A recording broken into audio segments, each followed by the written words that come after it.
Bonjour à toutes et à tous et bienvenue sur ce webinaire qui ouvre le premier webinaire des journées Festifleux sur la peinture et les arts en fleu. On a un très beau programme aujourd'hui à vous proposer et donc voilà avec des invités extraordinaires que je vais vous présenter dans quelques minutes, bien évidemment. Voilà, donc ce webinaire s'organise dans le cadre des journées Festifleux. Et donc Festifleux, en quelques mots, eh bien, c'est un programme de formation pour les enseignants. Donc on vous propose des stages tout au long de l'année, bien sûr, mais on vous propose aussi des stages d'été où vous pouvez aller en pleine immersion dans un festival, notamment le Festival d'Avignon en juillet, ou le Festival des Francopholies de La Rochelle également en juillet, et puis à Paris en août avec In Art, une immersion culturelle, voilà, à la découverte de Paris à travers l'art. Et c'est vrai que très souvent, j'ai reçu des demandes de professeurs qui me disaient, bon, on aimerait beaucoup venir, mais c'est compliqué, on ne peut pas, c'est loin, etc. Est-ce que vous pourriez faire un festifleux en ligne? Et ma réponse habituellement, c'était, c'est un peu compliqué parce que tout le concept de Festifleux, c'est d'être en immersion, justement, dans le festival, avec la rencontre avec des artistes, etc. Et puis finalement, on s'est dit, mais il y a quand même quelque chose qu'on peut faire en ligne. Eh bien, c'est peut-être pas le festival, parce qu'on n'a pas de festival là autour de nous, mais c'est cette rencontre qui est très importante dans nos stages, dans nos séjours, c'est la rencontre avec les artistes. Le fait de rencontrer des artistes, d'aller à leur rencontre. Les artistes, très souvent, viennent aussi dans la salle de formation et on a ces moments de partage, on a ces moments d'échange et de découverte. Et ça, oui, c'est complètement possible de le faire en ligne avec vous. Et donc, c'est pour ça que nous avons voulu créer ces journées de Festifleux en ligne. Voilà, donc on va commencer tout de suite avec euh, notre première invitée, hein, Béatrix. Voilà, si tu veux bien allumer ton micro et ta caméra. Voilà. Voilà, bonjour Béatrix. Bonjour à toutes et à tous. Je suis ravie d'être avec vous ce soir et je vous remercie pour cette invitation parce que je suis très bien entourée, on dirait. Ah ben oui, on est une belle famille artistique. Merci Béatrix, on s'est rencontrés À Izmir, effectivement à Izmir, voilà, lors de l'université d'été. Voilà, aussi une belle formation d'été tout également. à fait. Et tu travaillais justement pour les enseignants sur ces thématiques autour de l'art, autour de la peinture. Voilà, et moi j'ai trouvé ça magnifique ce que tu proposais. On a pas mal échangé aussi après par la suite.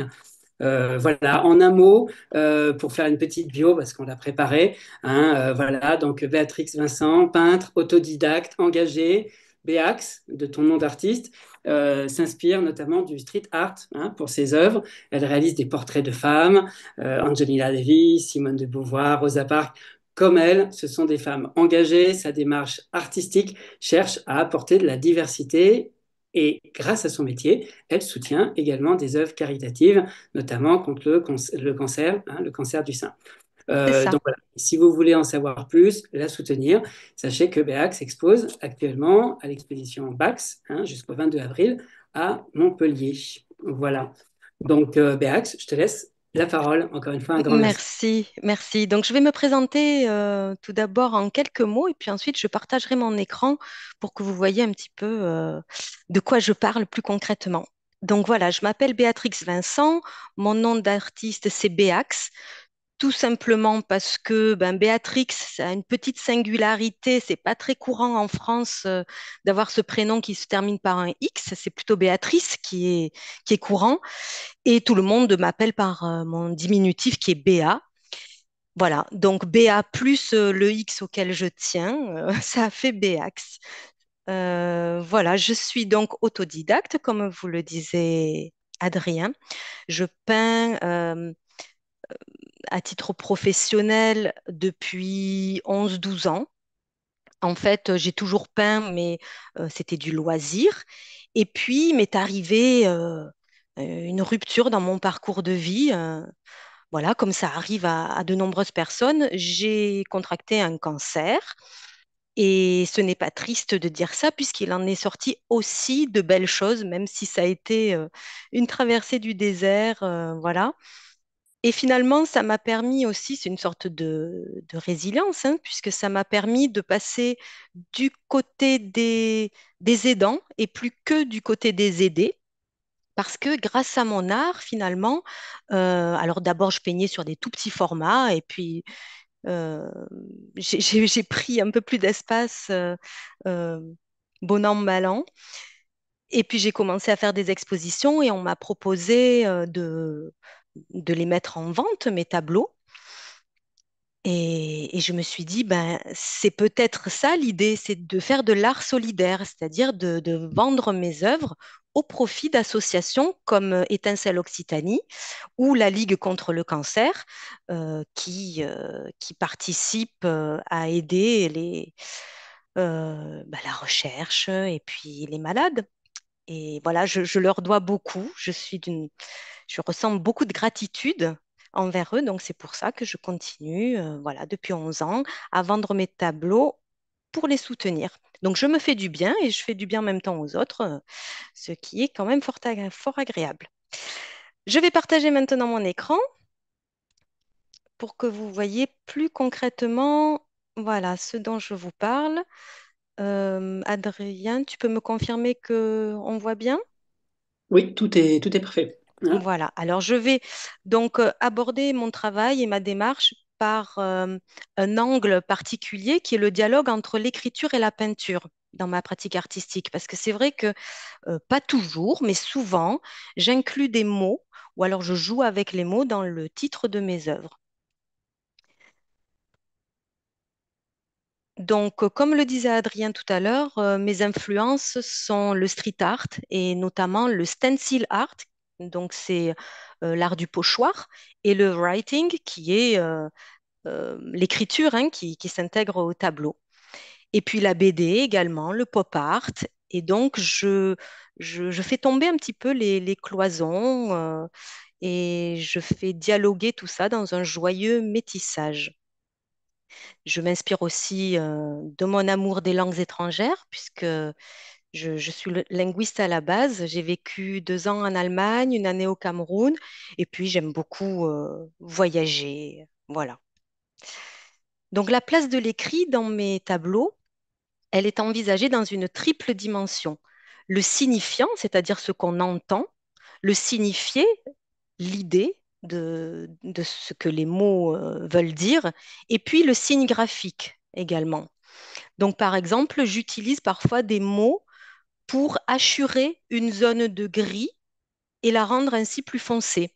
Je vais étirer les lettres, les déformer et vous allez voir ce que ça donne.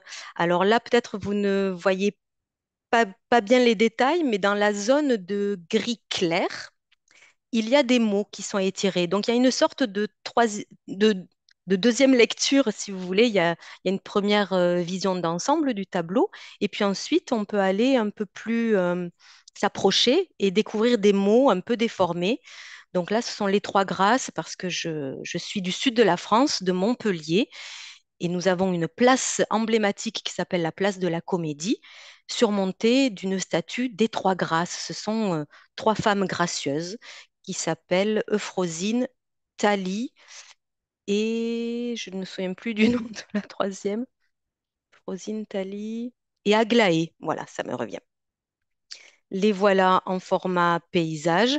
Là, peut-être vous percevez davantage les écritures qui sont dans les zones de gris clair. Et voilà un détail où là, on voit effectivement quelques lettres apparaître. Ici, c'est la même chose. Là, je me suis inspirée notamment d'une affiche de Shepard Fairey avec le Make Art Not War que j'ai repris. Et puis, j'ai peint une femme, une fémène, avec sa couronne de fleurs aux couleurs du drapeau ukrainien, donc jaune et bleu. Et dans le gris clair du visage, là, on peut lire une citation d'Henri Matisse. euh, Il y a des fleurs partout pour qui veut bien les voir. Voilà ce qu'avait dit Henri Matisse. Ici, c'est un tableau sur la résilience euh, qui s'inspire d'un art japonais. En fait, c'est une métaphore. Vous voyez la branche de cerisier du Japon, là, elle est très brisée, comme une fêlure, la cassure d'un vase, admettons, ou autre chose. Et l'art japonais, qui est une métaphore de la résilience, ça s'appelle le kitsugi, et ça consiste à réparer une céramique brisée avec de l'or. Ce qui fait que la céramique est ensuite plus précieuse une fois réparée qu'avant la casse. Donc voilà, c'est une façon métaphorique de dire que on peut faire de nos cicatrices des forces. Ici un détail, et vous voyez, on peut lire Sakura, qui veut dire, c'est la fleur du cerisier du Japon, qui est aussi un symbole de beauté éphémère. Et ici, c'était plutôt une série sur la femme et le vin, parce que le vin est un domaine très masculin encore, même si ça tend à se féminiser peu à peu. Euh, voilà, donc, puis je me suis amusée avec le langage, parce que le langage qui décrit le vin, euh, il s'apparente à celui qui pourrait décrire une femme. On parle de bouche gourmande, de robe, de cuisses et de sensualité en quelque sorte. Voilà, et ça m'a amusé de jouer sur cette ambiguïté. Parfois, j'utilise des collages. Alors là, on le voit dans le fond de cette peinture, des coupures de journaux venus du monde entier avec des alphabets différents. Ici, il y a de l'arabe, il y a du coréen. Et là aussi, on est en plein métissage. Et je trouve que c'est intéressant. La croisée des arts, la croisée des écritures, à la fois le son des mots et la vision de la peinture. Et puis, il y a quelquefois du relief aussi, donc il y a un côté tactile dans certains de mes tableaux. Voilà, j'aime aussi jouer avec le mat et le brillant, et quelquefois dans mes fonds qui paraissent noirs unis, euh, avec certaine inclinaison de la lumière, on voit apparaître, si on change d'exposition, en deuxième lecture, toujours, des mots qui vont briller. Et ici, vous en voyez un exemple. Alors, j'ai essayé de le photographier pour que vous voyez de quoi je parle. À gauche, ce tableau qui s'appelle Sorry Angel. Et alors, on voit le ruban rose, qui est le symbole de la lutte contre le cancer du sein. Et Sorry Angel, voilà, on le voit apparaître nettement sur la gauche. J'ai pris une inclinaison qui le faisait ressortir. Mais vous voyez que en haut et sur la droite, on le voit moins et parfois, selon comment la lumière rencontre le tableau, on va voir un fond complètement uni. C'est juste un jeu de mat et de brillant. Et sur la toile de droite, qui s'appelle Cheers, on voit de quelle manière on peut dire chin chin, en gros, en plein de langues. Et c'est écrit par-dessus à chaque fois, comme un palimpseste, comme euh, les murs qui vieillissent, qui reçoivent des collages d'affiches successives. Et voilà, et c'est le symbole du temps qui passe. Ici aussi, c'est Louis-tu qui est écrit à répétition, comme ça, pour une version du Petit Chaperon rouge qui a pris le dessus sur le loup. Là, j'ai revisité un petit peu les cartes à jouer en y apportant de la diversité. Et là, on voit une femme noire dans les cartes à jouer. Et je joue encore une fois sur les mots avec grandeur d'âme. Et dame n'est pas écrit D apostrophe A accent circonflexe M-E, mais dame comme une femme. Ici, pareil, dans le fond, nous avons une répétition de mots avec des évocations à la boîte de Pandore, au- à toutes les préoccupations que peuvent avoir les femmes qui étaient en première ligne pour la plupart au moment du Covid. Dans les chevelures, qui sont mon grand terrain de jeu, J'évoque aussi plusieurs champs lexicaux. Là, c'est une série qui s'appelle Neurones miroirs qui m'a inspirée parce que vous savez que dans le cerveau, nous avons des neurones miroirs qui s'activent quand on voit euh, une émotion chez l'autre. Eh ben, les mêmes zones du cerveau chez nous s'activent et donc je me suis dit, bon, ben, j'avais envie de peindre des grands éclats de rire pour justement qu'il y ait une contagion émotionnelle. Et là, vous voyez, c'est dans ces cheveux plumes que se trouvent des mots plus ou moins cachés. Parfois, donc, j'inclus des citations dans les chevelures, notamment dans ma série des Afro-dites. Ce sont les Afro-américaines qui ont marqué l'histoire.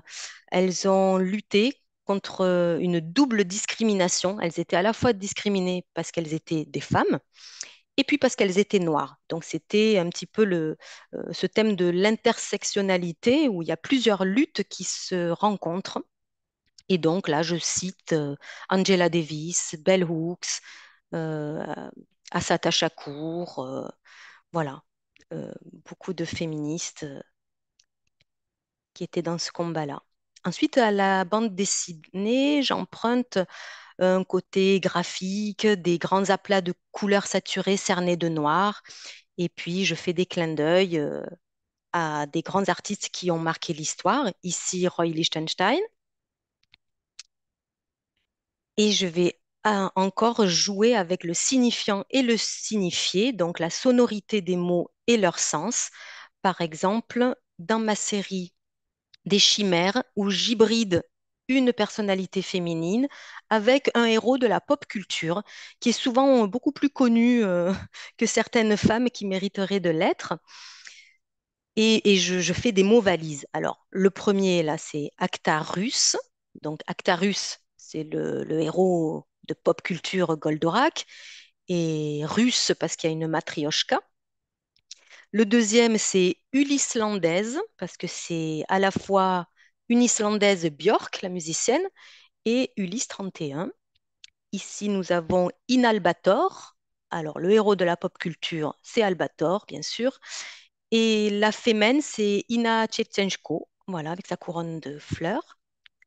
Là, nous avons Frida Arkvador, Frida Kahlo qui est hybridée avec Dark Vador. Et du coup, c'est pas je suis ton père, mais c'est je suis ta mère. Myriam Makeba, donc c'est Makebatman. Là, c'est Yodana Karina avec Maître Yoda et Anna Karina. Gisèle Halimi, Gisèle Halimi et Mickey. Et puis ici, c'est Playmobil, Billy Hallyday et un Playmobil. Voilà, et j'ai fait pareil pour d'autres toiles, notamment les mots passants, donc les mots MAUX qui passent, et puis Maupassant, Guy de Maupassant, qui est un grand auteur français. Là, c'est sa petite sœur, les Maupassant aussi. Et ici, c'est presque un escape game, puisque c'est une énigme. Dans le fond de la toile, il est écrit en lettres majuscules L-A-D-L, donc L a des L, 2, le chiffre 2, F-N-X, L a des L de phénix. Voilà. Et enfin, en faire une force, au lieu de en faire, F-A-I-R-E, une force, c'est en faire E-N-F-E-R, parce que, ben, comme disait Winston Churchill, si vous traversez l'enfer, continuez à marcher, ne vous arrêtez pas. Um, if you're going through hell, keep going. Parce qu'au bout d'un moment, ben, on entrevoit la sortie. Et puis voilà d'autres tableaux qui font des clins d'œil à Klimt avec Je ne pense Covid entre nous, Covid et Covid. Ne me Klimt pas, c'était clin d'œil à Jacques Brel. Et puis je préfère de loin être près de toi. Voilà, d'autres mots où je mêle également de l'anglais parfois, de l'allemand. Ici, on arrive à lire dans le fond du tableau Apocalypse. C'était au moment où le Covid ben, cachait les bouches de tout le monde à cause des masques qu'on devait porter et on était en manque de sourires et de bisous. Donc voilà, c'était cette ambiance d'apocalypse, pardon. Et ici, Die kleine Fee Nix, c'est de l'allemand. Nix étant une sirène, et là c'est une petite sirène comme à Copenhague, mais qui est assise sur un grand crabe qui symbolise le cancer. Et voilà, elle a quand même des ailes et elle renaît de ses cendres. C'est la petite fée Nyx, la petite fée sirène, die kleine Phoenix. Et donc on entend aussi phénix. Là, un hommage aussi à toutes les langues.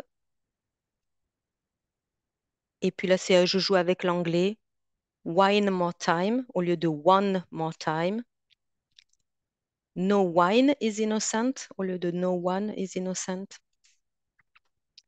Et là, une série sur la lucha libre, le catch mexicain avec Catch My Pain, Catch My Heart et My Heart, Dreamcatcher. Et voilà comment ces mots nourrissent mon propos, qui n'est de ne surtout pas essentialiser les femmes, de ne pas les réduire à des simples choses, à une coquille vide, à leur apparence. Et ce qui m'intéresse, c'est aussi qu'elles aient des choses à dire, qu'elles soient cérébrales, engagées. Et donc, c'est à la fois l'enveloppe, mais c'est aussi la lettre qu'il y a dedans qui m'intéresse. Voilà, pour respecter le temps, je vais m'arrêter là et je vous remercie. Un grand merci, Béatrix, pour ta participation. Magnifique. Voilà, à la fois très personnelle et on voit toute ta passion à l'intérieur de ton œuvre. Voilà, on mettra bien sûr sur nos liens où te retrouver, comment te suivre pour retrouver tes tableaux. Beaucoup d'exploitation d'ailleurs, hein, un petit clin d'œil aux enseignants, aux collègues, beaucoup de choses que l'on peut faire à partir de ces œuvres en classe, hein, parce que tu joues énormément, on sent ce côté très ludique, voilà, autour des jeux de mots, autour du plurilinguisme très présent dans nos cours. D'ailleurs, on va travailler aussi sur le calligramme, par exemple, au Festifleux Oui, de Paris, hein, on y travaille, peut-être qu'Evelyne en parlera aussi. Donc, comment travailler ça également, beaucoup de choses. Donc, encore une fois, merci, un grand merci pour la richesse de ta présentation. Merci mais beaucoup. c'est moi qui te remercie. Merci. Et voilà, Béatrix restera pour après, si vous avez des questions à la fin du webinaire, on pourra faire des échanges. Très bien, alors c'est maintenant le tour de l'association Aleph au Liban, voilà, avec qui on collabore depuis pas mal d'années hein, maintenant. Je vous invite à activer vos micros. Voilà, beaucoup de formations ont été données, beaucoup de partages d'expériences, de concours, une association formidable qui fait énormément de choses. Voilà, donc on invite aujourd'hui des apprenants qui vont parler de leur bande dessinée qu'ils ont créée. Voilà, donc j'invite tout de suite Slimane à activer son micro et puis il sera accompagné, je crois, d'une collègue.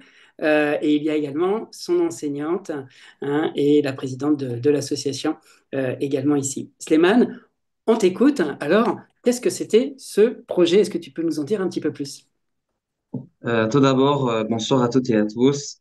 Je suis Slimane Chibri et je représente mon groupe composé de 5 élèves. Et nous avons eu la chance de participer à un concours de bande dessinée au sujet de la pollution.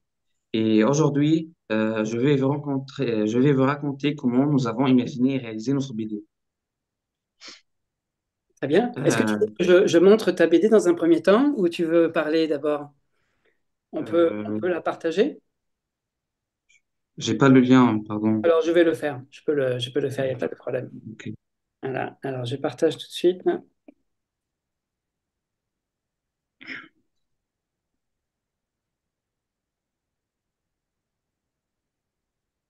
Voilà, hein, donc une des productions, il y a eu beaucoup de productions, hein, plusieurs, puisque c'est un concours national. Est-ce que tu peux nous parler déjà de la thématique, hein, peut-être juste avant de lire la BD, la thématique, il y avait un thème, non, pour l'ensemble du concours? Nous avons choisi le thème de la pollution parce que c'est un problème urgent et visible partout dans le monde, surtout dans mon pays, le Liban. Et nous voulions aborder ce sujet de manière originale et captivante, plutôt que de simplement montrer les dégâts causés par la pollution. Euh, alors on a décidé de faire intervenir un extraterrestre qui vient à nous aider à nettoyer et à assainir la planète Terre au lieu de nous envahir. Voilà, dans l'année 2150. Hein, voilà, on a encore un petit peu de temps. Et alors, voilà, ce qui se passe, euh, la Euh, rencontre. Il y a un alien qui décide de visiter la planète Terre et notre héros ici, il s'appelle Hassan. Il entend l'alien aboutir à la Terre et il va part aller, il va pour voir c'est quoi ce son. Il se rencontre avec l'alien et l'alien s'introduit. Il dit qu'il veut visiter la Terre. Le héros Hassan, il lui dit euh, il lui dit la Terre, comment elle est polluée et que c'était un mauvais choix de venir et de choisir la Terre pour la visiter. Alors, l'alien décide de la nettoyer avec Hassan et plusieurs participants. Et il commence à nettoyer la planète. Et ensuite, l'alien, après avoir réussi la mission de assainir la Terre, et que la Terre est devenue une planète plus saine, il décide de repartir dans l'espace. D'accord. Donc, il nous aura bien aidé alors. Hein. Voilà, plutôt un ami, malgré la peur, on voit des autres personnes, hein, qui le jugent parce qu'il est extraterrestre et différent. Et puis finalement, eh bien, il est là, bien sûr, pour aider. Alors, comment vous avez conçu ce scénario? Comment vous avez travaillé finalement que vous êtes 5 personnes, donc vous avez travaillé ensemble. Comment est-ce que vous avez mis en place ce projet? Est-ce que vous avez eu l'idée en classe? Est-ce que ça s'est étalé sur plusieurs séances? Comment ça s'est passé? Tout d'abord, c'est moi qui ai eu l'idée de faire intervenir les extraterrestres parce que dans mon enfance, j'adorais tout ce qui était en rapport avec l'espace, la vie extraterrestre et les aliens. Et j'ai proposé l'idée à mes collègues. Ils l'ont accepté et on parlait, on discutait comment on pourrait faire une idée originale avec l'intervention des extraterrestres dans la planète Terre. Ok. Euh, Et je voulais que des enfants qui lisent cette BD, par exemple, ils, pour faire, rendre une image positive des aliens, au lieu d'être, qui ait peur, qui ait peur des aliens, par exemple, parce que moi, j'adorais les aliens et je voudrais leur donner une image plutôt positive, Mhm. euh, pour que les enfants puissent, peut-être penser comme moi à travers les extraterrestres, par exemple. Et Ah, très bien, voilà. très, très bien. Et donc après, vous avez écrit les dialogues à plusieurs, c'est ça? Et comment Oui, vous on avez... a réparti les rôles. On a Ouais, réparti les rôles entre collègues, ceux qui fait les dessins et ceux qui met les dialogues, d'accord. au sujet aussi de la production du dialogue. Alors comment ça s'est fait Et ce- les dessins? Parce on voit des personnages. Vous avez cherché des images, vous avez créé, vous avez utilisé l'intelligence artificielle peut-être? Vous avez dessiné vous-même? Comment ça s'est fait? non, un de mes collègues, il s'est aidé avec un peu de l'intelligence artificielle. Son D'accord. frère, il est euh, un designer graphique. Il lui a aidé, il nous a beaucoup aidé sur les images. D'accord. Et nous avons après mis les dialogues et nous avons d'une sorte fait que les images nous aident avec le dialogue pour que les messages ne sont pas trop longs dans la BD. D'accord, très bien, très très bien.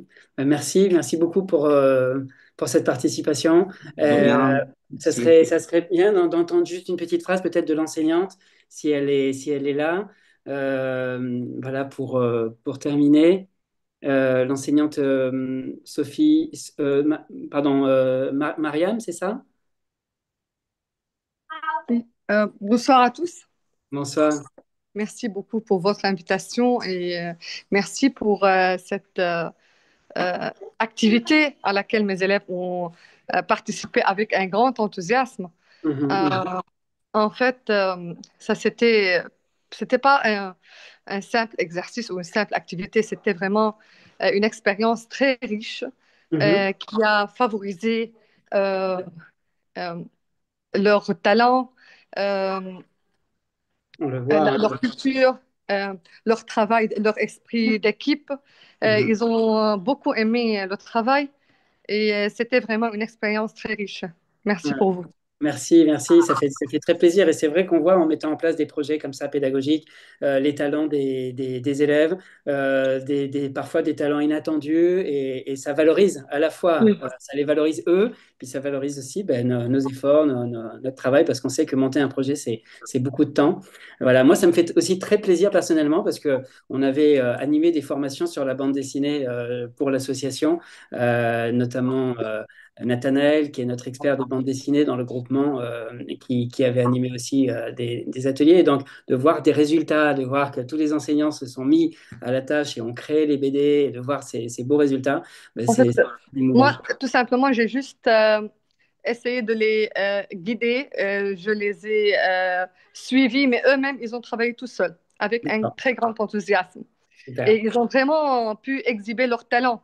Ouais, Moi-même, j'ai pu découvrir des talents cachés. C'est ouais, pour tout à cela que je vous fait. dis que vraiment, c'est très intéressant de faire de telles activités Tout et de à tels fait. projets.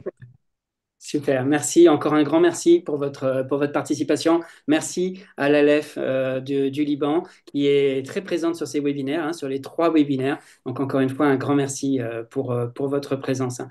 On va passer à notre troisième invitée, Claudine Loken. Voilà, je suis très très heureux, Claudine, bah, on a dit qu'on se tutoyait maintenant, alors que tu aies accepté notre invitation.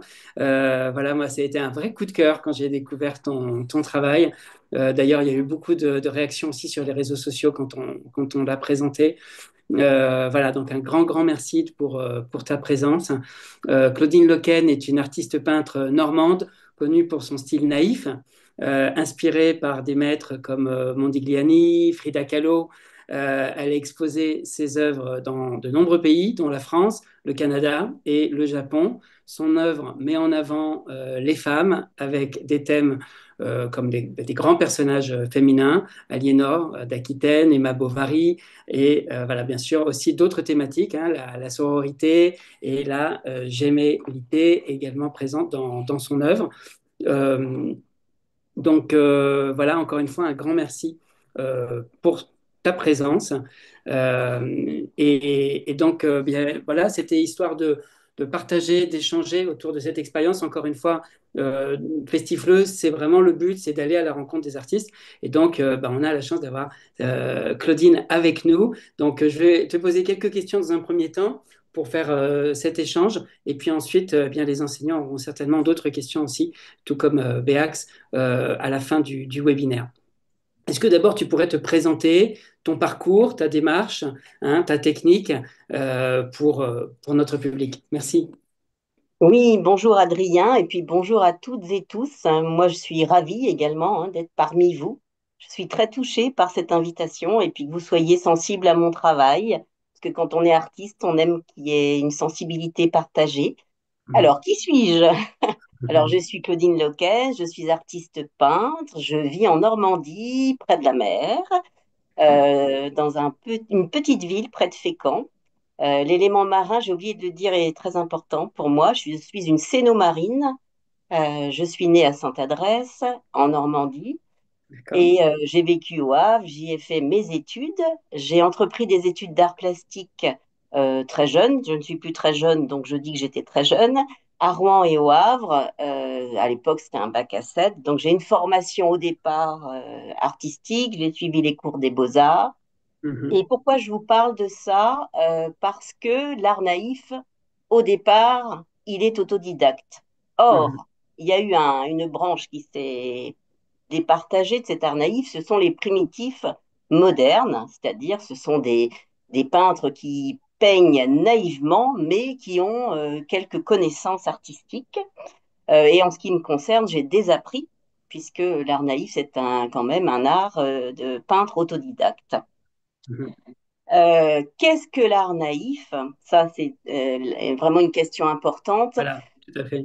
Oui, c'est l'art, c'est un art instinctif, c'est un art populaire, c'est un art dit des peintres du dimanche. Il s'est fait connaître grâce au douanier Rousseau. En 1885, le douanier Rousseau expose aux indépendants. Il est raillé, il est moqué. Il vient avec cette très belle toile, le banquet, et beaucoup d'artistes commencent à rire. Seul Picasso, Paul Signac commencent à s'intéresser à son travail. Et il faut les années 1920 pour que cet art-là, l'art dit des pauvres, hein, parce que c'est un Mhm. art populaire, ce sont des personnes, des peintres qui n'ont pas été à l'école, D'accord. qui n'ont pas de formation académique et qui peignent avec leur cœur. On les appelle les peintres du Sacré-Cœur, les peintres de l'instinct. Et avec comme le cubisme, comme le surréalisme, il y a une espèce d'avènement et des choses nouvelles qui arrivent et on commence à reconnaître enfin cet art naïf. Et puis les années 60 confortent un petit peu la découverte de cet art naïf. D'accord. Et donc Alors, pourquoi je... aujourd'hui, dans sa place actuelle, finalement, aujourd'hui, dans le marché de l'art actuel, il est présent, j'imagine que ça a évolué.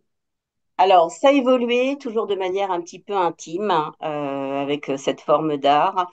Euh, il existe beaucoup de salons d'art naïf où les peintres naïfs peuvent exposer. J'ai créé donc en 2021 un groupe au Salon d'automne à Paris, un groupe naïf, parce que figurez-vous qu'il n'y avait pas encore de groupe d'art naïf au Salon d'automne. Donc là, D'accord. on est une trentaine d'artistes depuis 2021 à exposer au mois d'octobre, hein, puisque c'est le Mhm. Salon d'automne. Donc là, il y a eu plein de groupes qui ont commencé à se former, plein d'expositions, des festivals, les musées, bien sûr, hein, beaucoup de musées d'art naïf, le Mhm. musée de Magog au Canada, le musée de Vic en France, musée Jakowski, là j'en oublie, le musée d'art spontané en Belgique. Donc vraiment, c'est un art qui est sur le devant de la scène à l'heure actuelle, comme l'art brut, comme l'art singulier. Je fais quand même un parallèle, hein, puisqu'on est en triangulaire, hein, art brut, art singulier, art naïf et art modeste hein, aussi qui ressemblent, hein, se ressemblent, ils sont tous cousins. Voilà. Et puis ma démarche, bien sûr, c'est une démarche de mettre en avant les femmes oubliées, parce il y en a beaucoup.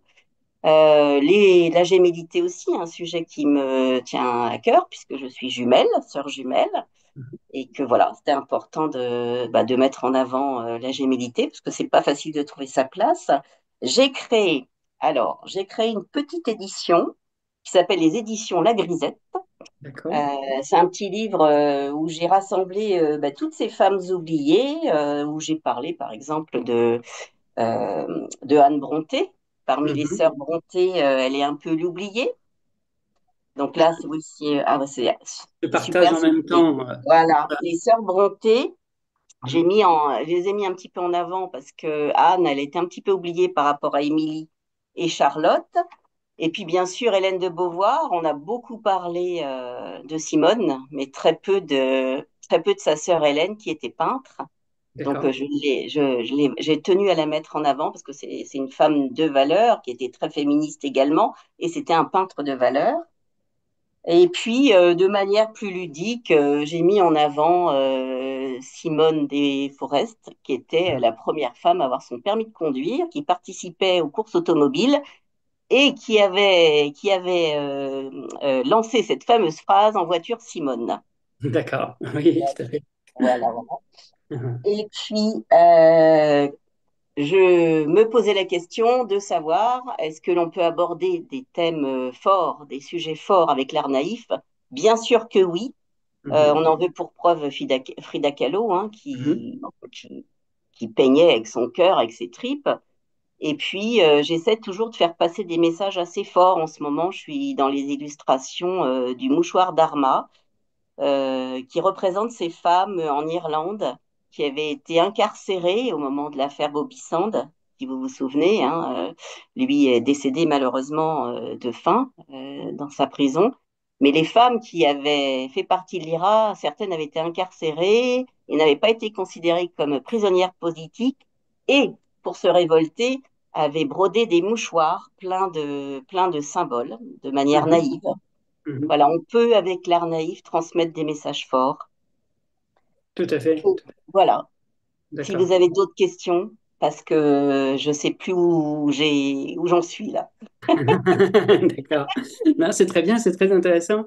Voilà, moi je vous écoutais, j'en avais perdu mes questions.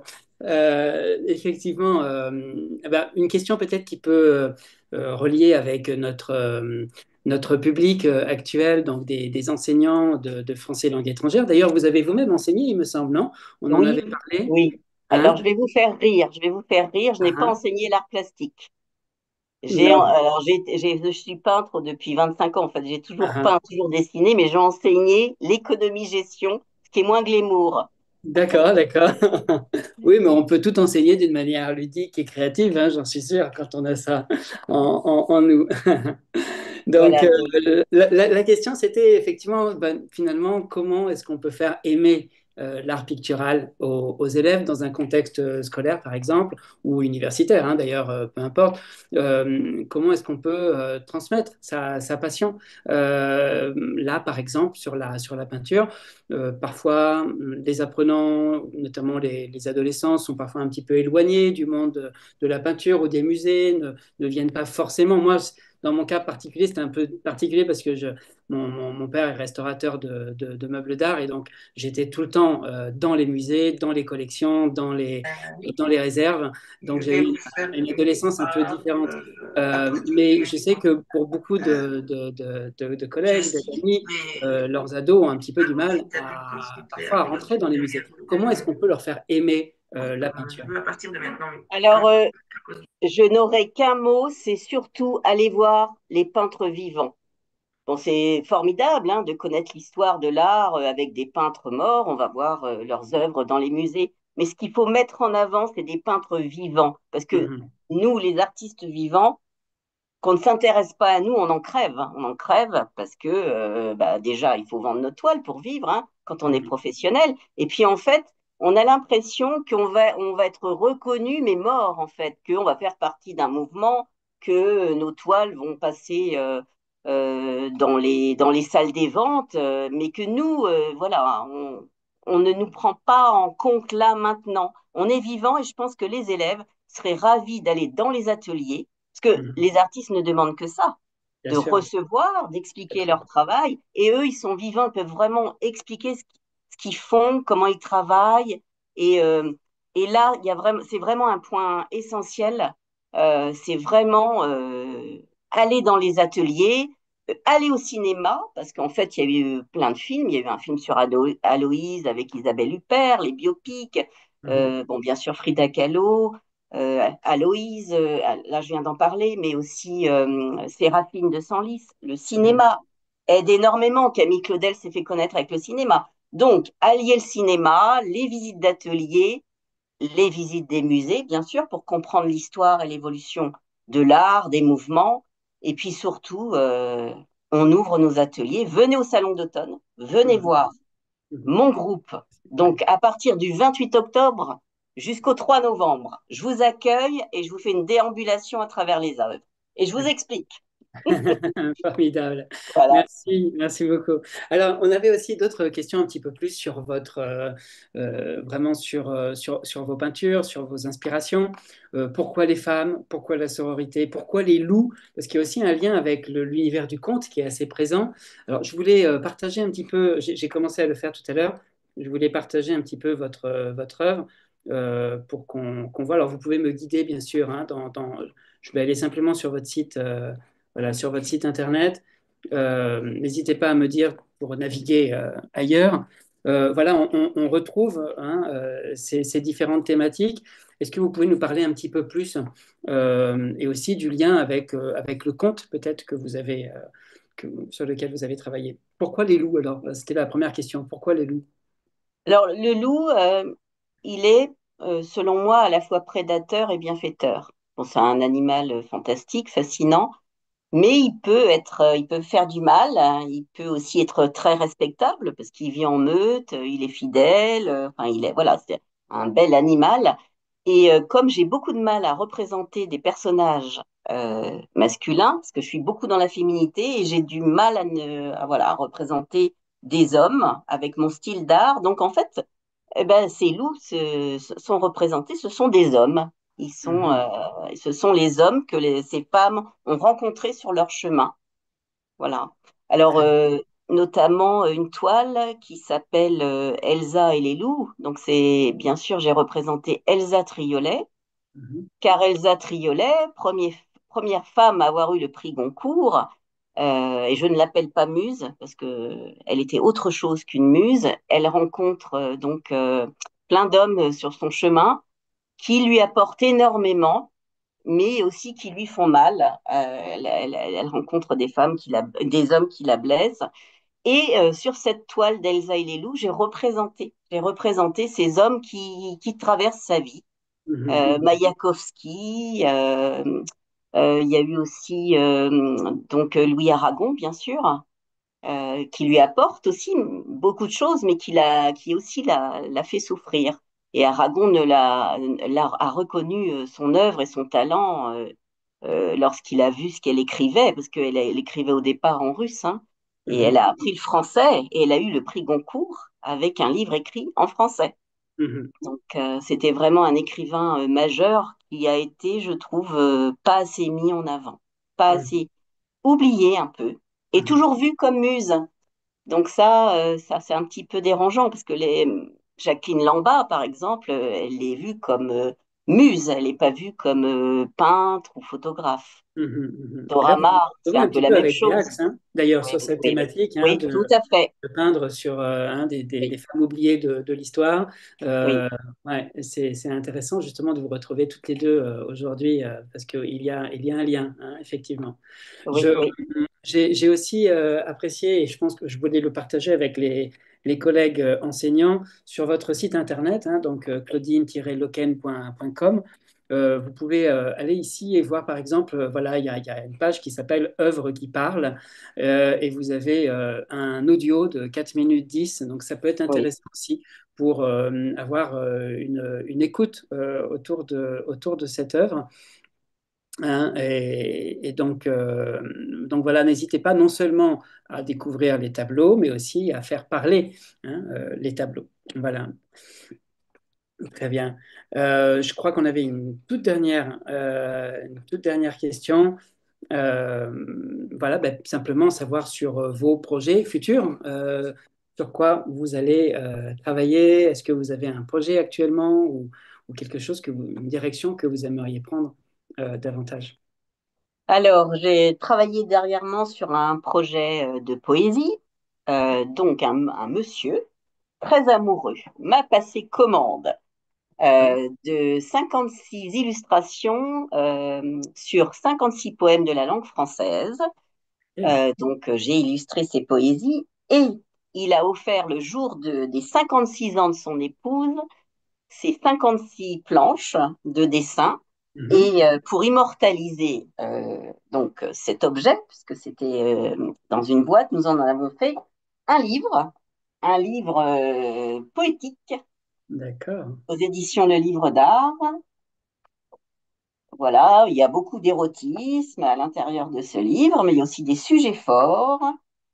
Voilà, Le René nom Char, du livre, le Victor titre, vous Hugo. pouvez le redire, le titre du livre Alors, Résonance singulière, D'accord. voilà, illustration de 56 poésies françaises, Magnifique, hein. édition Le Livre d'Art. Et pourquoi je vous parle de ce projet? Parce que j'ai un projet avec lui.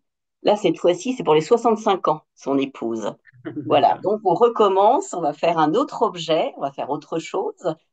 Donc là, je suis en plein travail. Voilà, et puis bah, projet, bah, si j'avais de l'argent, je montrais un musée, voilà, de toutes ces femmes oubliées, un musée de toutes ces peintres, qu'on commence un peu à mettre en avant, hein, bien sûr. Il y a eu plein de choses de faites, bien sûr, mais il y a encore à faire. Beaucoup, beaucoup.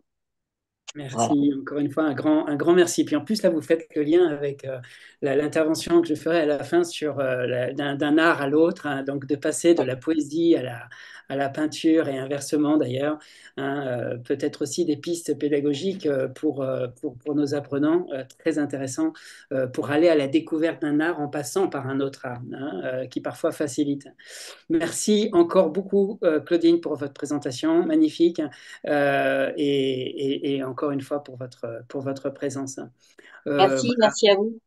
Voilà, où on pourra donc, vous pourrez poser vos questions. N'hésitez pas à poser vos questions pour qu'elle puisse y répondre à la fin. Voilà, et maintenant j'accueille Evelyne Mazaillon. Evelyne, on se connaît depuis, ça fait 15 ans, je crois. Oui, même peut-être plus. Peut-être plus déjà, c'est vrai. Evelyne, voilà, parce que tu travaillais avant donc chez Clé International et donc on a beaucoup voyagé ensemble. Je pense qu'on a voyagé dans une bonne vingtaine de pays ensemble dans ce cadre. Ensuite, eh bien, tu as créé ta propre société In Art à Paris qui propose des immersions dans le domaine culturel et artistique. Voilà, vraiment extraordinaire parce que c'est bien plus qu'une visite, hein, c'est vraiment une immersion, un atelier artistique hein, et unique. Donc, on a décidé de collaborer ensemble avec Evelyne, donc avec In Art et Festifleux, pour intégrer ces ateliers créatifs itinérants à Paris lors des Festifleux, donc lors du séjour hein, du 9 au 15 août pour les enseignants. Voilà, Evelyne, tu es aussi intervenue lors de notre dernier webinaire sur les arts et le patrimoine. Hein, on était ensemble avec mon père Tout à fait. également sur la question du patrimoine et c'était aussi un bon moment. Je vous communiquerai à nouveau sur le chat hein, le lien de ce webinaire si vous voulez le voir. C'est facile, c'est marqué art et patrimoine, festifleux à nouveau et vous pouvez également le retrouver. Voilà, je te laisse la parole. Un Oui, grand merci encore pour ta présence. bah merci à toi, Adrien. Alors, je vais tout de suite partager mon écran. Donc là, je vais simplement faire une petite manipulation. Tu vas me dire si Ouais. tout est bon. Alors, partager. Hop, parce que je vais lancer en fait une petite présentation. Ok, on est bon. Je cherche. Alors, attendez, là, c'est Tout est parti bon. trop vite. Tout est bon. Alors, excusez-moi, simplement, voilà, pour le petit réglage, c'est bon. Alors, bah, bonjour à tous et à toutes. Merci Adrien pour cette invitation. C'est vraiment avec c'est un grand bonheur de participer à ces différents moments festifs et de partager eh bien ma passion pour les arts et le patrimoine et de retrouver le monde du français langue étrangère puisque j'ai travaillé pendant plus de 15 ans dans la grande maison d'édition Clé Internationale et du coup bah, j'ai sillonné un petit peu le monde parfois avec Adrien à mes côtés, puisqu'Adrien est auteur chez Clé International. Et c'est comme ça que, voilà, à la rencontre des professeurs de français langue étrangère et à la rencontre et à la découverte, en fait, des différents pays dans lesquels je me suis rendue, j'ai eu l'idée de lancer donc les ateliers InArts qui, comme l'a dit Adrien, proposent en fait de découvrir une ville, et en l'occurrence Paris, à travers les arts et la culture. Et nous avons fait un partenariat avec Festifleur, entre Inarts et Festifleur, pour proposer en fait des séjours immersifs à Paris pour les professeurs de français langue étrangère autour de la thématique du carnet de voyage et voir un petit peu, alors c'est avant tout pour le plaisir pour les professeurs donc d'être à Paris, évidemment de vivre, de créer et de profiter évidemment de leur séjour parisien, mais c'est aussi des pistes ensuite d'exploitation pédagogique de ce qu'ils auront fait eux en présentiel pendant ces journées de découverte culturelle et artistique, et donc ensuite avec un certain nombre d'objectifs pédagogiques qu'ils pourront réexploiter en classe avec leurs élèves. Donc, les objectifs pédagogiques, ils sont assez nombreux. Évidemment, il y a tous les objectifs linguistiques, hein, au niveau compréhension orale, développement d'un vocabulaire spécifique, etc. Mais c'est aussi, bien sûr, la médiation culturelle, puisque c'est une façon assez originale de découvrir la France, de découvrir Paris et de découvrir son patrimoine culturel et artistique. Et puis, c'est également pour développer toutes les intelligences multiples. J'aimais beaucoup l'intervention tout à l'heure des élèves autour de leur projet artistique de BD et l'intervention de leurs professeurs qui disaient que grâce à cette activité, ils ont vraiment pu se développer et finalement s'épanouir en tant que personne et que le professeur les a vraiment découverts avec un nouveau jour. Et c'est vrai que ça, c'est vraiment toutes les intelligences intrapersonnelles que une pratique artistique peut amener. Donc voilà, c'est à travers tout ça que dans les journées qu'on propose Festifleur à Paris autour des arts et du patrimoine, que les professeurs vont pouvoir eh bien, un petit peu s'entraîner. Donc ces journées, elles sont construites autour de la production d'un carnet de voyage. Donc à la fin du stage, en fait, chaque professeur, chaque participant va rentrer avec son propre carnet de voyage, avec différentes étapes de création qu'on aura explorées ensemble. Et ces carnets de voyage se font donc dans différents quartiers, puisque l'idée, c'est aussi de découvrir Paris et de découvrir aussi plein d'anecdotes culturelles, artistiques sur la ville. Donc là, je vous ai préparé une petite balade. Donc une des journées se fait dans le jardin des Tuileries, donc le jardin des Tuileries qui est juste à côté du palais du Louvre, du musée du Louvre. Vous voyez ici une des ailes du palais où c'est plus précisément le musée des arts décoratifs. Et dans le jardin des Tuileries, vous avez ce musée de l'orangerie qui est vraiment un petit bijou où vous pouvez admirer notamment les nymphéas de Claude Monet, des grands panneaux mis bout à bout, ça fait une centaine de mètres. Et une des activités que l'on propose dans l'après-midi qu'on passe au jardin des Tuileries, c'est de réaliser, en fait, de peindre les nymphéas un petit peu, de s'inspirer de Monet et du cadre merveilleux dans lequel on se trouve pour peindre les nymphéas. Et ici, une des activités, vous voyez le groupe, parce qu'il y a beaucoup d'interactions entre les participants. Là, par exemple, chaque participante a fait le croquis, le dessin, c'est avec les crayons aquarellables que l'on fait cette activité. Mais je ne sais pas si vous le voyez à l'écran, en fait, les carnets finalement se rejoignent. Là, ici, la participante, elle a dessiné cette partie de la fleur et de l'autre côté, une autre. Donc, c'est aussi une jonction, c'est aussi, voilà, beaucoup d'interactions, beaucoup de partage dans les ateliers. Ça, en général, ça plaît énormément. C'est un atelier dans la journée passée aux Tuileries. On se trouve juste à côté de la place de la Concorde. Donc évidemment, on va l'explorer avec l'obélisque. L'obélisque est d'ailleurs le plus vieux bâtiment de Paris, monument, pardon, de Paris, puisqu'il remonte à l'époque égyptienne. Il a été offert par l'Égypte à la France. Il est arrivé à Paris en 1836. Mais il a été créé à l'époque égyptienne, donc ça en fait le plus vieux monument de Paris. Là, on voit une des participantes en train de faire son croquis. Et donc, ces carnets de voyage ont vraiment un enjeu pluridisciplinaire. On va à la fois faire des croquis, des esquisses, etc., mais on va faire aussi du collage, on va décorer son carnet, un peu style scrapbooking, etc. On va aborder différents médiums. Alors évidemment, ces activités sont vraiment conçues pour être abordables, quel que soit le niveau des participants. Il n'y a pas de prérequis, on n'a pas besoin d'avoir déjà fait un cours de dessin au préalable, mais ça permet d'aborder aussi différents médiums, donc une initiation à l'aquarelle, au feutre, au crayon, etc. Et puis aussi, on collecte tout au long de la semaine, on collecte un menu dans un restaurant ou un billet dans un musée, et évidemment, on va intégrer ça dans son carnet de voyage qui sera finalement un carnet de souvenirs. Et donc ça, c'est vraiment très chouette. Là, on part maintenant dans la deuxième journée. Donc ça, c'est une balade autour du Palais Royal. Donc le Palais Royal, il est tout à côté du musée du Louvre, ici avec la grande cour, la cour centrale qui est décorée des colonnes de Buren.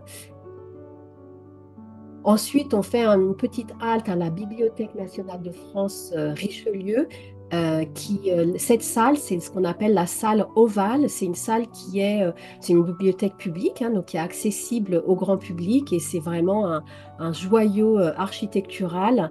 Ça a été fermé pendant quelques temps, là ça a rouvert récemment et c'est vraiment une belle étape de notre balade. Et évidemment, au fur et à mesure, on fait des activités.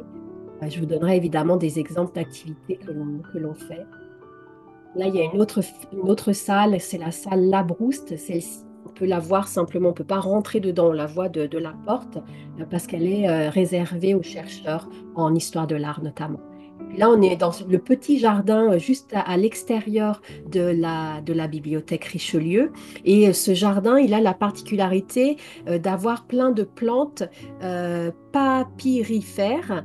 Les plantes papyrifères, ce sont des plantes que l'on utilise pour faire le papier. Donc, c'est assez intéressant, voilà, de faire le lien entre l'extérieur et les plantes et les livres à l'intérieur de la bibliothèque.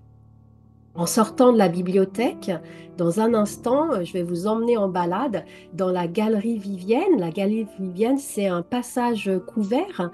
Il y en avait à peu près 150 et ils ont été construits au milieu du 19e siècle.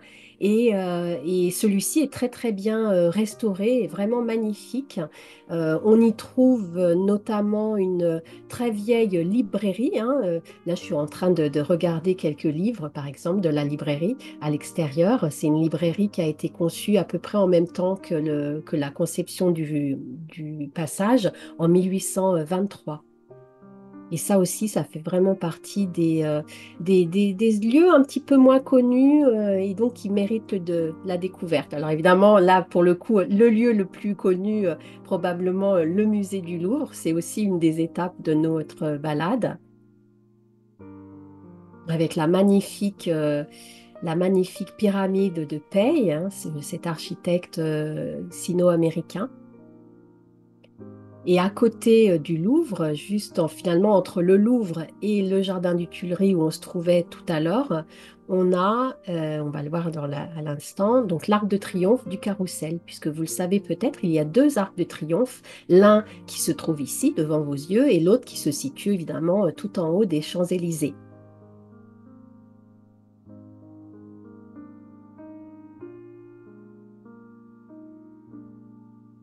On a également la place Colette sur laquelle se trouve la Comédie Française. Donc la place Colette, Colette c'est l'auteur, hein, l'écrivain Colette, aussi une femme, hein, écrivain. Nos deux artistes précédemment nous parlaient d'écrivains et d'artistes femmes. Et donc pourquoi Colette quand on se trouve ici? En fait, la place Colette c'est vraiment à l'entrée du jardin du Palais Royal. Et c'est un jardin qui est extrêmement poétique. Et donc, dans ce jardin, on va jouer avec les mots. Là, ça va plutôt être une activité d'écriture créative. Et on est vraiment très inspiré parce que notamment, comme vous le voyez ici, c'est un banc qui se trouve dans le jardin. Il y a énormément de bancs. Et sur les bancs ont été inscrits des citations d'auteurs. Alors, des citations de Colette, puisque Colette a vécu pendant pas mal d'années dans le jardin, dans un des appartements du jardin qui donne sur le jardin du Palais Royal. Et il y a également eu Cocteau, l'artiste Cocteau qui était ici. Donc il y a des citations de Cocteau et des citations de Colette. Et ici, c'est une petite activité que je propose. Là, j'ai fait une photo d'un des précédents festifleux où voilà, les participants doivent retrouver les phrases. Enfin, voilà, il y a tout un jeu avec les mots et ensuite ils doivent également écrire quelques citations par rapport à leur inspiration du moment. Alors, on continue la balade. Donc, après le Palais Royal, on va monter dans le nord de Paris, sur la butte Montmartre, sur les pas des artistes de Montmartre. Là, c'est une activité que l'on fait devant le cabaret du Lapin Agile. Le Lapin Agile, c'est un vieux cabaret qui date du 19e siècle, qui est encore en activité.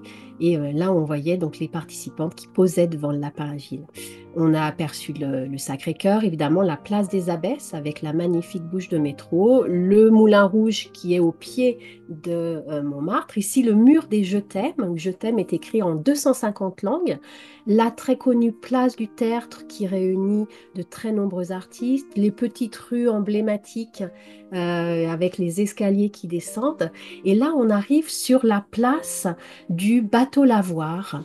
Alors, la place du bateau lavoir, elle est intéressante dans la mesure où le bateau lavoir, ça a été un des studios d'artistes très, très, très réputés au début du XXe siècle. Et parmi les artistes les plus célèbres qui ont vécu et qui ont travaillé au bateau lavoir, il y a eu Picasso. Picasso, quand il est arrivé d'Espagne, il avait à peu près une vingtaine d'années, on était dans les années 1900, il s'est installé à Montmartre et il s'est installé au bateau lavoir. Et c'est ici notamment qu'il a peint Les Demoiselles d'Avignon, qui est une peinture extrêmement importante dans l'histoire de l'art, puisque c'est un petit peu le début de l'art moderne et c'est surtout le début du cubisme. Et donc cette peinture a été réalisée dans le bateau lavoir. Il n'y avait pas uniquement des peintres au bateau lavoir, il y avait aussi des écrivains. Et là, on arrive à une activité que je propose sur cette place qui est autour du calligramme. Le calligramme, c'est une activité d'écriture créative qui a été créée par l'écrivain, le poète Apollinaire. Apollinaire qui a vécu donc au bateau lavoir. Donc là, je vous ai mis sur le côté, donc vous avez un calligramme, c'est un petit poème qui est dessiné. D'accord, ça me fait penser un petit peu aux peintures de Béac. Ça fait un lien avec la présentation précédente. Et donc là, une des activités proposées, c'est on demande en fait aux participants d'écrire un calligramme et finalement de faire le portrait. Là, ça va être une activité en binôme. On va faire le portrait d'une des autres personnes du groupe. Alors donc la personne va se présenter, voilà, dire ce qu'elle veut sur elle. Et donc l'autre va réaliser le calligramme avec finalement les mots, les informations qu'il aura reçues sur la personne qui a partagé en fait sa vie un petit peu. Et donc ça donne ce genre de résultat. Et c'est en général très bien, c'est très intéressant d'une part pour faire connaissance avec les autres et puis également en tant que production artistique. Une autre activité que l'on propose lorsqu'on est à Montmartre, c'est évidemment une petite activité de dessin pour le Sacré-Cœur. Et là, par rapport aux objectifs pédagogiques, on pourrait même le faire ensuite avec nos élèves pour réviser en fait toutes les formes. Alors, tu fais un carré, un rectangle, un triangle, un cercle, un ovale, un demi-cercle, etc. Avec finalement des phrases relativement simples, on peut dessiner de manière très simplifier évidemment le Sacré-Cœur de Montmartre. Et ça fait quand même un sacré souvenir, c'est le cas de le dire, dans son carnet de voyage. Mhm.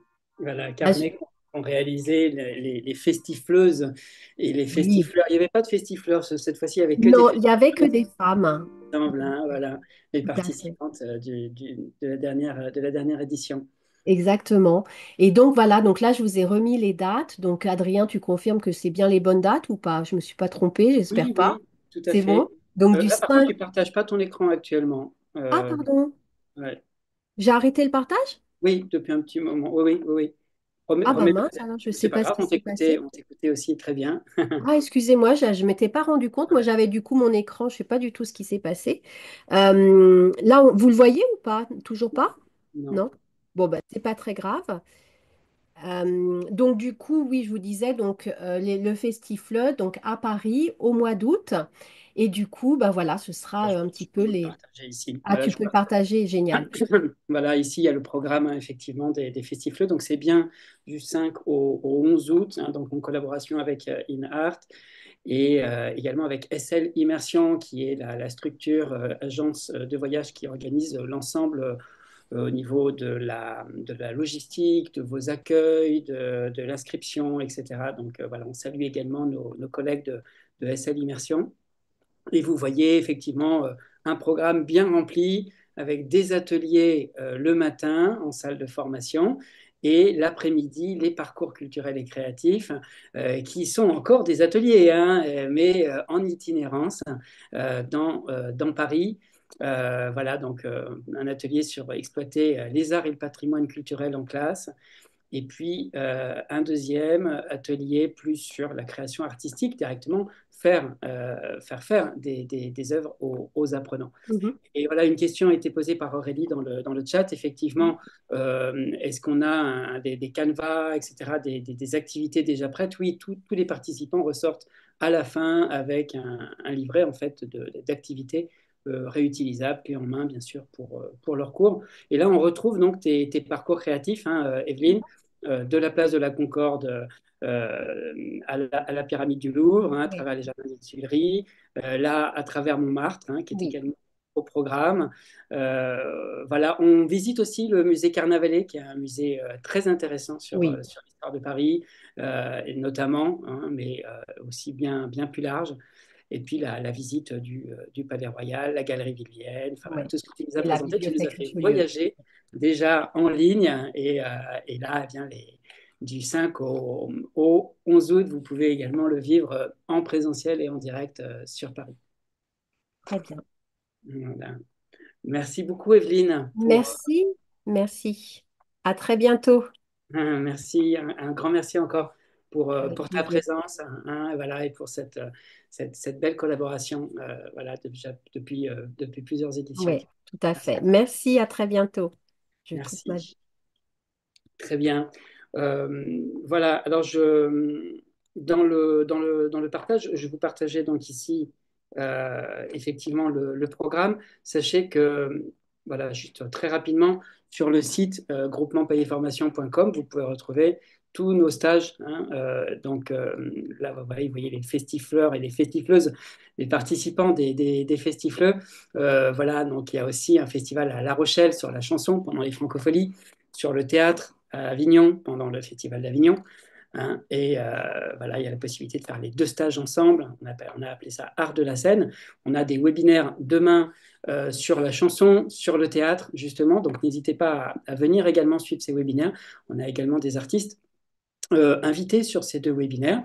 Et donc les arts et le patrimoine, hein, du 5 au 11 août cette fois-ci. Voilà, alors je vais enchaîner avec une petite présentation cette fois-ci sur eh bien, l'adaptation artistique en classe de FLE, comment passer d'un art à l'autre, parce que parfois bien, on se rend compte que ça peut être intéressant de passer par un autre biais pour intéresser nos apprenants à une œuvre artistique et bien voir comment est-ce qu'elle peut se transformer. Alors là, je cite un chimiste, Antoine Lavoisier, hein, rien ne se perd, rien ne se crée, tout se transforme, comme on dit. Effectivement, l'idée, ça va être quand on adapte, hein, eh bien, ça va être de transformer l'œuvre et de se l'approprier également. Et quand on propose à nos apprenants eh bien, de créer des œuvres d'art, on va les inviter à s'approprier ces œuvres d'art, hein, et parfois désacraliser aussi un petit peu leur vision de l'art. Alors, un jeu que l'on fait ben, justement au Festifleux de Paris sur les arts et le patrimoine, eh bien, une petite activité toute simple, hein, et très sympa. Le premier lien que je vais faire, ça va être celui avec le théâtre. Partir de la peinture vers le théâtre. Moi, c'est ma passion première. J'étais comédien et metteur en scène avant d'être enseignant. Et donc, c'est d'abord par le théâtre que j'aimerais rentrer. Donc, ce jeu s'appelle le jeu du tableau humain. Et donc, il est très simple. Il s'agit de mettre vos apprenants en binôme ou en petits groupes et de leur faire choisir un tableau. Et une fois qu'ils ont découvert le tableau, ils le décrivent entre eux, ils voient les postures et ils cherchent à reproduire eh bien, ce tableau à travers leur corps, hein. Donc voilà, je vous ai mis ici trois exemples de tableaux que vous pouvez retrouver, qui ont été réalisés les photos ont été réalisées dans le cadre des formations. Donc la première chose, effectivement, c'est de reproduire corporellement le tableau. Alors, on peut aussi le faire avec une troisième personne qui serait comme le peintre, en quelque sorte, et qui va dire, avance-toi, mets le doigt devant, baisse la tête, lève le doigt. Et donc là, vous voyez, on travaille, par exemple, si on le fait de cette manière, eh bien, on va travailler sur le vocabulaire du corps, sur des verbes comme monte, descend, tourne, etc., sur également eh bien, en haut, en bas, à droite, à gauche, les indications de lieu. Donc on peut vraiment travailler tout ça. Ça, c'est la première partie. Et puis la deuxième partie, ça va aller jusqu'à la théâtralisation, puisqu'on va improviser une scénette à partir de cette posture.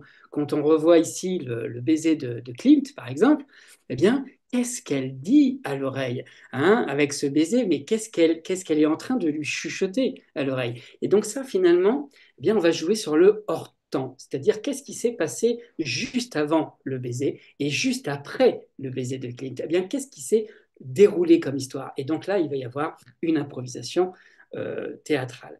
Et puis, on va aussi travailler sur le hors-champ. Qu'est-ce qu'il y a autour? Qu'est-ce qu'on ne voit pas dans le tableau, mais que l'on pourrait imaginer et développer à travers une petite scénette, encore une fois, de théâtre. Voilà, par exemple, une première adaptation possible. Alors ensuite, on va partir sur la poésie. Alors oui, c'est drôle parce que c'était pas forcément prévu, mais effectivement, eh bien, il y a des liens possibles de la poésie vers le cinéma ou de la poésie vers la peinture, comme nous le disait Claudine, de la poésie vers la BD également. Quand vous travaillez avec des textes poétiques, eh bien, ça peut être intéressant de l'ouvrir et de sortir tout simplement du texte pour aller vers une autre découverte du poème. Alors, la première chose que j'aimerais vous montrer ici, c'est donc, on va commencer par une lecture de James Hoyle sur le déjeuner du matin, un très beau texte de Jacques Prévert. On a souvent l'habitude de travailler avec Jacques Prévert parce que c'est vrai qu'il a une façon d'écrire qui est simple et adaptée à notre public. Et puis, bon, ces textes sont vraiment pour beaucoup et vraiment pour moi très touchants, je trouve. Donc, je vous laisse d'abord, dans un premier temps, écouter cette. Alors, je vais juste vérifier que je partage bien le son. Voilà, hop. Et je vous donne tout de suite cette écoute dans un premier temps du poème pour l'avoir en tête avant de voir les adaptations cinématographiques et de bande dessinée. Voilà, je vous laisse lire et écouter. Voilà, juste dans un premier temps. Et après, on va voir les adaptations. Il a mis le café dans la tasse. Il a mis le lait dans la tasse de café. Il a mis le sucre dans le café au lait. Avec la petite cuillère, il a tourné. Il a bu le café au lait. Et il a reposé la tasse. Sans me parler. Il a allumé une cigarette. Il a fait des ronds avec la fumée. Il a mis les cendres dans le cendrier. Sans me parler. Sans me regarder. Il s'est levé. Il a mis son chapeau sur sa tête. Il a mis son manteau de pluie parce qu'il pleuvait. Et il est parti. Sous la pluie. Sans une parole. Sans me regarder. Et moi, j'ai pris ma tête dans ma main. Et j'ai pleuré. Voilà, donc, pour cette lecture de la poésie, pour se le remettre bien en tête. Quand on lit cette poésie, on se fait des images, forcément, dans la tête. Surtout que là, ici, il y a beaucoup d'action, donc on peut imaginer tout ce qui se déroule. On a souvent une représentation. On verra qu'on peut complètement la détourner. La représentation, c'est souvent celle du couple. Le couple qui ne fonctionne plus, une rupture, des difficultés dans le couple.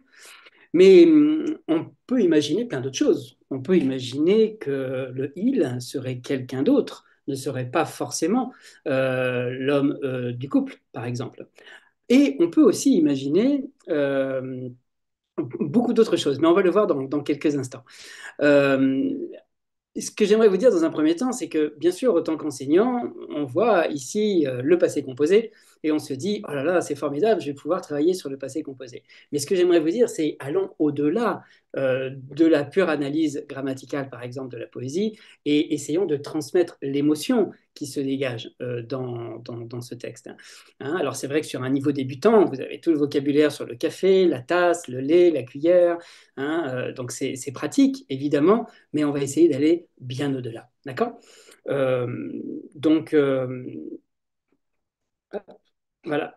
Dans un premier temps, j'aimerais vous montrer ici une adaptation sous la forme d'un court métrage. Alors, on va voir juste un petit exemple sous la forme de court-métrage qui a gagné beaucoup de prix. Et ce que je trouve qui est intéressant, c'est de montrer comment le langage cinématographique, finalement, apporte une autre dimension au poème. Il y a des éléments que l'on retrouve à travers l'image qui ne sont pas forcément présentes dans le poème et qui vont nous donner d'autres informations, d'autres éléments, et qui vont nous donner une nouvelle lecture, finalement, du poème. Et c'est vrai qu'on le sait, pour nos apprenants, parfois, ça peut être intéressant de passer par l'image parce que ça va être plus facile à exploiter que purement du texte, et ils vont pouvoir être captivés à travers l'image. Je vous montre ici un petit extrait. Essayez, quand vous visionnez l'extrait, de penser qu'est-ce qui vous semble ne pas forcément être présent dans l'œuvre, dans le texte, mais comment le langage cinématographique a apporté des nouvelles informations.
Je vous ai dit qu'on allait regarder juste un petit extrait. Ce qui est intéressant ici, c'est qu'on voit qu'il y a, justement, je vous parlais du hors-temps et du hors-champ, on raconte une histoire avec cette poésie. Et donc, on retrouve, par exemple, avec les photos du couple, on voit leur passé, on voit qu'est-ce qui s'est passé avant ce moment présent où on raconte cette histoire. Et puis, on peut imaginer aussi, d'ailleurs, ça sera le cas à la fin, les photos d'après, après une séparation, par exemple, ou à la fin, dans la vidéo, on les voit seuls, chacun, des photos où ils sont tout seuls.